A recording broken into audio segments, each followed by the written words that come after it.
You're listening to the Roundup Podcast with James Iwanicki, which is the person talking, and Victor Martel. Which is me. I said Martel. Yeah, I don't understand how you do that. I don't know. It's all. When I think of Spanish names, I just think of L's like at the end. I don't know why. That's not a common thing. That's No? more When's in normally what? like Z. Z. It's normally Rodriguez. Z. Gomez. I guess you're right. Any names that end in L or no? Not really. Not that I know of as of right now. Wow, swing and a miss. All right. Yeah. Well, I'm all jacked up. What is this? Green tea. Green tea. All right, it's a good batch. It's a little warm, a little cold by now, but not your fault. No. Johnny D's fault for hanging out in the studio. So what's going on, Vic? Not much. Just exhausted. My body needs to recover a bit. Yeah, you did some Muay Thai yesterday. Yeah, Muay Thai. I hear Muay Thai, and I hear Mai Tai. I feel like Mai Tai is what you say when referring to the drink. Yeah. You get a Mai Tai at the bar. Yeah, that's a... Muay Thai. I mean, they're definitely the same exact spelling of the same exact phrase or word. I just say Mai Tai. I'm definitely wrong, but I'm also a jackass. So what are you gonna do? But It's not much you can do. Yeah, you did some. Well, so I told Victor last week. I said, Vic, you do the workout part, right? You work out. As we talked about last week, you've dropped like 40 pounds. You're looking good. Right, the biceps are looking swole. I was like, well, here's my thing, Vic, though. And you've been trying to incorporate cardio, or you have been incorporating cardio, not even just trying. Mm-hmm. And I said, Vic, why don't you go do some, like, Muay Thai or Muay Thai, whatever. Why don't you go there, just get some, because it's cardio, and plus you get to punch stuff. That's my thing. You get to punch and kick stuff. I've been doing jiu-jitsu since June, and I said, Vic, why don't you get in there and see what happens? So you tried Muay Thai. And... the verdict is in. I really loved the class. It was a lot of fun for me. And for our listeners, Jamie just spilled his green tea on himself. Man, what the hell is going on? Is this stain? Is green tea stain? It's just water and just a couple things. You should be good. True. Water and herbs. Yeah. Herbs. But herbs. Yeah. Did Muay Thai, and I was about to say Mai Tai thanks to you. Yeah, I'm pronouncing everything wrong today. I just said herbs instead of herb. But all right. Like Herb Dean. But okay, so Vic, you tried some Mai Tai. How'd it go? At first, the warm-up stuff, I was not getting the hang of it. Well, okay. Confession to our faithful listeners, I don't know how to jump rope. I really don't. Really? You don't know how to jump rope? I don't know how to jump rope. It's never been one of those things I really cared for. I would definitely say, right, out of when you take the grand scheme of things, if you take everything out there and you say, okay, this is a list of things I can't do. Mm-hmm. For me, like I don't know, I can't swim, right? I can't swim. I can't do a lot of things, but I think on the spectrum of things that you can't do, jump rope's one that's not too bad to have on that list. Yeah. If that makes sense. Yeah. Like jump roping, it's good for working out and like footwork and I guess if you're an athlete and stuff like that, but like it's you don't need a jump rope. Mm-hmm. But so you struggle with a jump rope. I struggle with a jump rope, but a lot of the other things I could do the push-ups that we did for warm-ups, the sit-ups, the crunches. It wasn't hard. It just felt like a normal like routine workout, but once we started into getting the lesson of learning how to defend ourselves in case a situation arises where we have to fight. Yeah, that's where it really helped. I felt like I was very confident with. Well, so for anyone listening, Mai Tai / Muay Thai. I'll start saying Muay Thai. Muay Thai is kickboxing from Thailand. Yeah. Muay Thai translates into I think it's called like the eight disciplines. It's the eight something, and it's referring to because it's the art of using fists, elbows, knees, kicks. Yeah, right. 2 times 4, 8. Right. So you got Muay Thai, which I don't know the direct translation, but that's like what it means in a nutshell. Mm-hmm. Yeah, I don't know. I don't know why I said that. But I got the vibe. I did the Muay Thai for a couple weeks when I first started, right? Because you pay for a certain amount of classes. I don't know. I'm assuming every other gym does it the same way. At least ones that feature multiple disciplines and things. So I pay for 3 classes a week. Now I just do all 3 of those in a jiu-jitsu classes. So I do 3 jiu-jitsu classes a week. I lost my train of thought. But I don't know. But well, anyways, so the vibe I got from the Muay Thai classes. One of the reasons. I mean, there's a lot of reasons I didn't stick with it, but I feel like it's a combination of absolute d-bags who are looking to just do like. I remember when I went there was this one guy and he was like, I get the term sifu. I still don't know when or when not to use that term, but one of the sifus, one of the instructors, he was running the class. And this was Dave. You had Doug, right? Yeah. So Dave's running the class and one of Sifu Dave. Sifu Dave. So he's running the class and some guy goes, hey, instructor, Sifu, I don't want to use gloves this time. Like, I feel like it's more practical oh my God. to use fists instead of a glove. And needless to say, the instructor is like, shut up, put some gloves on. Yeah. So I feel like you get a lot of people who are like that. Like these absolute D-bags who are just looking to try and take this class so they can take their, take their martial arts onto the streets. But I think I honestly do think that's what attracts a lot of people to martial arts, especially at an adult age. I think I'm more attracted to it is because of sort of the disciplinary and also the fact that it really makes you into sort of an athlete when you think of it at the end of the day. It's a workout and it's a sport to a degree, right? Like jiu-jitsu, it's a sport. You can actually do competitions. I was like, I'm not going to do Muay Thai or Muay Thai competitions. Yeah. Because I don't want to get hit in the face. This face is already beautiful enough. And secondly, I'm not planning on taking my martial arts skills onto the street. Yeah. I'm not saying that it's not that's the wrong reason to take a martial arts class. Because it definitely can add confidence to people and teach people how to react to certain situations. Because as everyone knows, there are going to be people at the bar who are just looking to scrap. But when I got the vibe I got from the Muay Thai class was there was either people who were like kids who were getting dudes who were like terrified and were trying to learn how to fight fight against bullies or something. Yeah. And then there was also the opposite of the spectrum, just complete douches who were just looking to, you know what I mean? That's the vibe I got from it. But then there's definitely people, there were a couple guys who, when I was going, I don't know if they were there at the class yesterday with you, but they just wanted to work out. There's definitely people like that. But I don't know. That's just my one takeaway. Yeah. But so for anyone listening, walk us through like what you did. So we started off with doing jump ropes, which I failed pretty bad at, and I will admit again. Then we started incorporating push-ups and not burpees. Burpees coming in later, but crunches all into like the warm-ups and then stretching. So it was kind of out of the ordinary for me because I'm used to just stretching at first whenever I do any activity. Yep.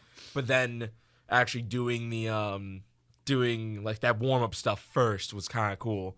And then after we got all the stretching and the warm up stuff out of the way, we put on gloves. The instructor had to sort of accommodate for me, not only because I was a beginner and it being my first day, but also because I was the only southpaw in the class. Really? Yeah. You're a lefty? Yeah. I didn't know that. That definitely made things a lot more different. Yeah. A lot more different? That's definitely not right English.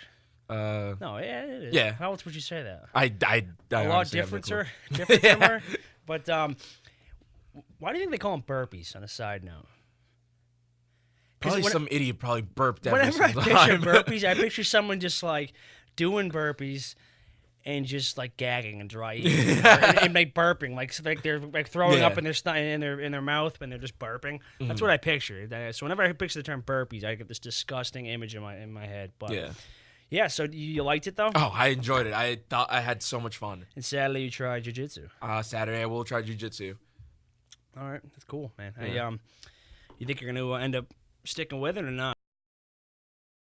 I think so. We talked about the financial aspects. Yeah. You're gonna sit there and they're gonna say, "All right, how many classes you can do a week?" And then you're gonna say, "Well, what's the cost like?" Yeah. And they throw this whatever it is at, and if you're just honest with them, I mean, they'll help you out. Yeah. They're very nice there. Yeah, I'm hoping that we can work something out. I know paying at full cost, I won't be able to completely until like maybe I get my until I get like well, the way they set it up is they'll have a they'll set you up with a they'll just take your card down, and then I think it's the 10th every month they bill you. Yeah. So, but like, I mean, my account's been frozen like 4 times. Yeah.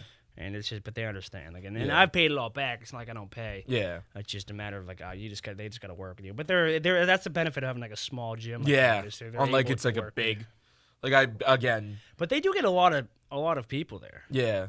So I'm assuming because I saw the kids class. That kids class was packed before I went in there. I'm assuming they wouldn't try to hassle college kids because I'm assuming they've been there in that situation before in the small amount of. Yeah. I'm assuming it's only us, really, college kids who actually go there. Sifu Dave, Instructor Dave, and Doug. See, that's the thing. I don't know when to use Sifu. Yeah. Do I always use Sifu? Because it's not even like I'm not trying to be respectful. I'm trying to respect every aspect of jiu-jitsu. I just don't know if like I'm just informally speaking on a microphone. Do I use Sifu? I know in class when I refer to them, I say Sifu Doug. So I don't know. I got to figure that out. But nonetheless, you know, they're great people there, man. I got nothing. I enjoyed Instructor Doug. Even after we were talking, and I was like, hey, I had met my buddy Victor. I'm like, oh, he's a nice guy, man. We were talking about you, so we were gossiping about you, Vic. and then we were talking about your booty. But I hope to keep seeing you there, and Saturday will be fun. You know, get to, but no, I love it. You know me, you've known me the past. 2-3 years, but. You've known recently that I've been all in on this stuff. So. Yeah. But let's talk about the big elephant in the room, man. Patriots, my Patriots, lost to the Eagles, and what was the final score? 41-33. 41-33, and a great game. You know, I think that's the one thing I don't like. If there's anything to complain about, I mean, this is a really bratty thing to complain about, but if there's one thing I dislike about being in the Super Bowl, it's because you're not able to watch it. Yeah. You know, your team being in the Super Bowl is because you're not able to watch it from appreciate it. You're just like that entire game. I was not smiling one bit, but no. And I could tell you were in the back of the room. You didn't want to be a part of no groups. I just wanted to watch the game, and but I don't know. It was a very good game. Mm-hmm. Our Super Bowl party was phenomenal. Yeah, we had a good time. A lot of different dips. The crab dip was very good. Oh, God, that was an amazing dip. Where did you get the crab, do you know? Chicken of the Sea crab. I know that for a fact. Chicken of the Sea crab? Yeah, it's something. Like fresh crab, though? I think it was fresh. I hope so. Honestly, it didn't make any of us I ate sick. A bunch of it, yeah. I'm still defecating solids, so. For our listeners, I'm not a seafood person, and I will admit that every single time you bring up a fish to me. But that crab dip was something special. Yeah. Well, we at our Super Bowl party, we were like, oh, let's do a dip party or a dip contest. Mm-hmm. And we didn't have a trophy. I was going to make a trophy, but I decided not to. And, we just to do something different because we were all making dips anyways. I was like, might as well make it a contest. So we had about 5-6 different dips. Mm-hmm. I was actually surprised to get runner-up. I'm not going to lie. Yeah. I busted out an artichoke dip, which is like a... phenomenal, too. Just a fundamental... It's easy to make. It's just... I mean, the ingredients is going to make it sound a lot less appetizing, but it's mayonnaise, Parmesan cheese, mozzarella cheese, artichokes that are cut up, and garlic. Yeah. That's all it is. And that was really good. It's cake. It's cake to make. And, I got runner-up in the contest, which, considering Spencer probably... dedicated significantly more time into making that than I did. Yeah. I'll take that. The artichoke dip I made maybe an hour before. It's that easy to make. But I might say if I'm stuck on a desert island, artichoke dip's going to be up there. Yeah. My quality of life will probably decrease because I'm going to only be eating mayonnaise, cheese, and artichokes for the rest of my life. But might be worth it. Might be worth it. Big artichoke guy. Stuffed artichokes? Oh, man. Oh, God. Phenomenal, Vic. Phenomenal. Amazing. Yeah. But let's get back to the game. So the game goes on, and I got a vibe from the beginning. Just the way... You felt something was off, right? You could tell from... I feel like the first couple drives, you can kind of get a vibe. That being said, there are exceptions. Like last year's Super Bowl, 28-3, Pats come back. But I got a vibe early on. And then Butler. That was the big headline. Malcolm Butler got benched. Which is craziness. Oh, yeah. It's funny because there's been a lot of radio reports about why he was benched. Mm-hmm. There haven't been a lot of... at least I haven't seen. I've been keep checking for published articles on it. Mm-hmm. There haven't been. So I'm not really sure what the case is there. And I'm sure it's all speculation because the Patriots are extremely transparent. I mean, not the opposite of transparent. I mean, so it's like it's definitely all speculation. Yeah. There's always these little reports that come out from people from, quote, sources close to the Patriots that say these kinds of things. But it was definitely something. I mean, it was obviously a disciplinary thing as to why Belichick benched Butler. But I'm also not the kind of fan who's going to sit here and just complain and go, if he was playing, the Patriots would have won. Or if Zach Ertz didn't, if that was an incomplete pass. There are people who just constantly bitch about those things. I'm not one of them. I just think that no one died. Game's over. Whatever. Yeah. Your significant other, Skylar, put it up in a very great way. She said, I've been in college for 4 years, and I've watched the Patriots win a Super Bowl. Oh, she tweeted that. Years. Yeah. I'm not gonna feel bad, and I think that's the most respectable way to view it. And this hit me this morning, right? Because I've been bumming a little bit, but I woke up and was like, wait, Jamie, let's think about this. The Celtics are the top team in the Eastern Conference. The Boston Bruins are second in their division. They're only 4 points back. Boston, that's the beauty of being a Boston sports fan. I've been extremely spoiled. I'll be the first person to admit it. I don't take it for granted. Because, for one, you never know when it's going to be. Like, the Patriots, this could be the last time they're there for a while. For this could be the last time Brady and Belichick go there. Because, there is going to be so much turnover. Butler's going to be gone. The coordinators are gone. I guess now Gronk's speculating retirement. But whatever. I just think it's been quite a run. Yeah. And I think it's one of those things where people are very envious of the Patriots' success recently and Brady and everybody. But I think it's one of those things 10, 15 years down the road, people are going to look back and like, Jesus. And, I can agree with that. Christ. That just was witnessing we will that never see that again. Yeah, going to 8 Super Bowls in a matter of 18 years or whatever it is, craziness. It's something that will never be seen again. No, it was absolute craziness. But, what are you going to do? I don't know. On to next year. Yeah, exactly.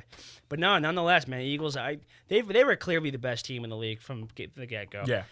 Not even just with Carson Wentz. If they had Carson Wentz, it would have been an absolute blowout. And we discussed this. They were a complete team. Yeah. They just had the defense. I've been saying that for weeks, that this is one of the most complete teams I think the Patriots have ever seen. And the fact that they were able to win like that without Carson Wentz, if they had Carson Wentz, it would have been ugly. With how porous the Patriots defense looked, absolute porous. Yeah.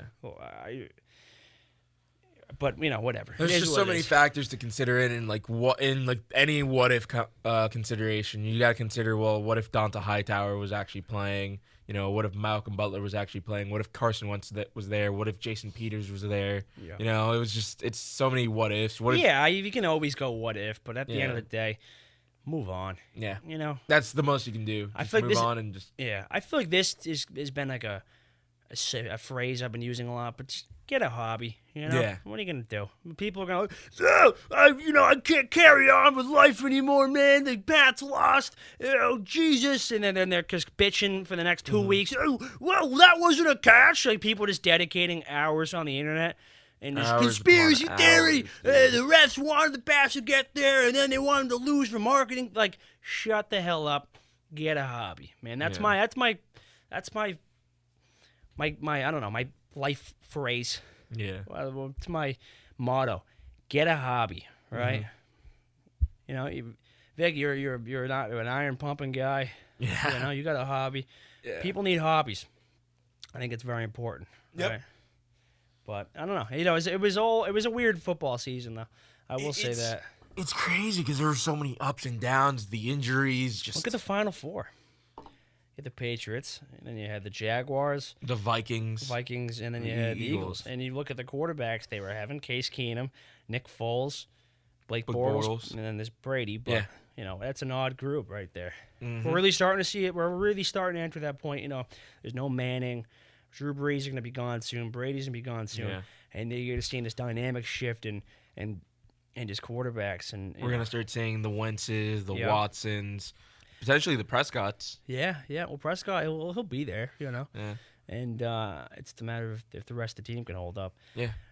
Yeah, crazy. I was reading. I didn't read too much into the article, but it was like this article discussing about like the modern offense in the NFL and how It went from like a run-heavy league. It's like way back in the day, and it's been a passing league for a while. But in terms of how it's been a passing offense, like what they've been doing in particular, it's a big dynamic shift from what it used to be. Yeah.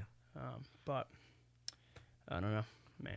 It was good stuff though. Yeah, and you honestly can't complain on how the game was played. You really just can't. It was great football on both sides, and it was just. I think the NFL, and I think it will be making shifts. I think it will be changing because it's no,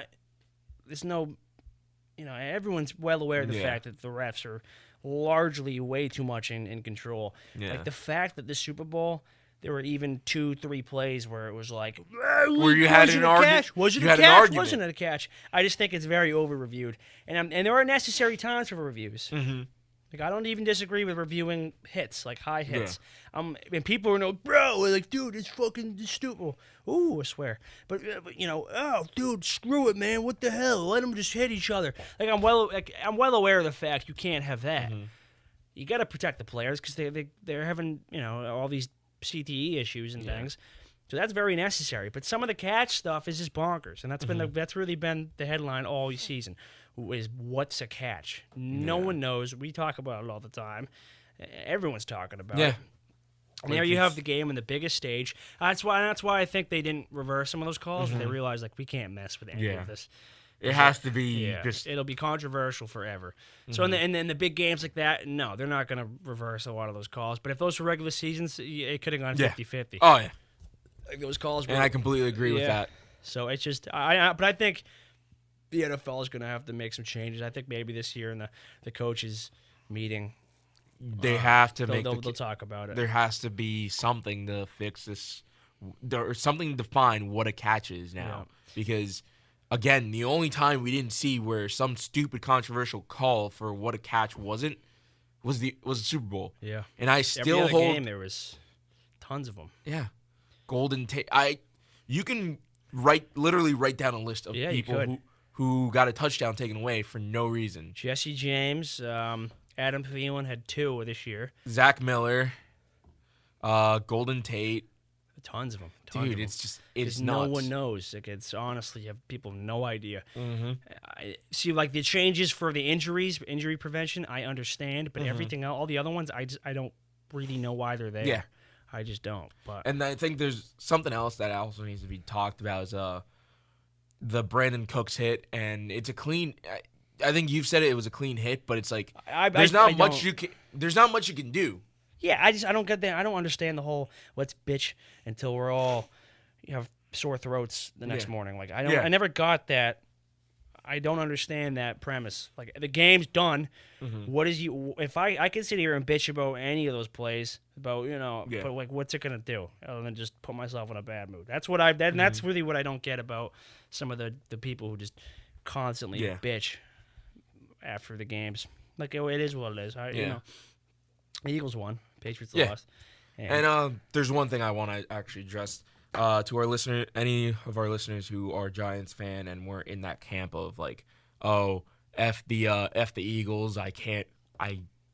Sorry, dude. Like, I just can't support. I can't be on the same camp as you for saying I don't want a team to win just because you're in the same division as me. I just can't do that.